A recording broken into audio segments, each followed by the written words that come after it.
Sweden को दुनिया के सबसे खुशहाल देशों में सिर्फ विज्ञापनों की वजह से नहीं माना जाता, बल्कि इसलिए क्योंकि वहां की पूरी लाइफ सिस्टम के हिसाब से डिजाइन की गई है। स्वीडन में खुश रहने की वजह सिर्फ पैसा नहीं, बल्कि ऐसा सिस्टम है जो इंसान का साथ बचपन से लेकर बुढ़ापे तक देता है। सब कुछ परिवार से शुरू होता है।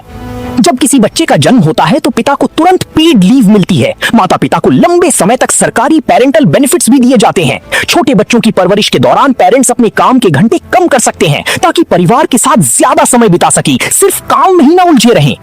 अगर बच्चा बीमार पड़ जाए तो माता पिता बिना नौकरी या सैलरी खोने के डर के घर पर रह सकते हैं। परिवारों को बच्चों के लिए हर महीने आर्थिक सहायता भी मिलती है, जिससे रोजमर्रा का खर्च और तनाव काफी कम हो जाता है।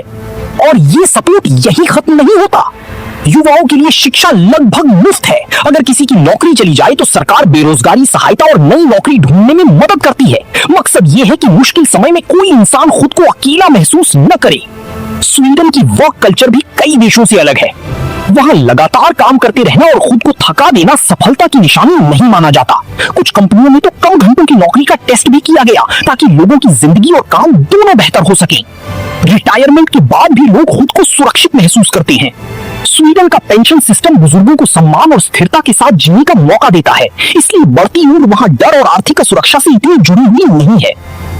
इन सभी सुविधाओं के बदले लोगों को ज्यादा टैक्स देना पड़ता है। कई लोग अपनी कमाई का बड़ा हिस्सा सरकार को देते हैं, लेकिन ज्यादातर नागरिक इसे स्वीकार करते हैं क्योंकि उन्हें साफ दिखाई देता है कि उनका पैसा कहाँ इस्तेमाल हो रहा है। Health care, education, family support और बेहतर पब्लिक सर्विसेज में।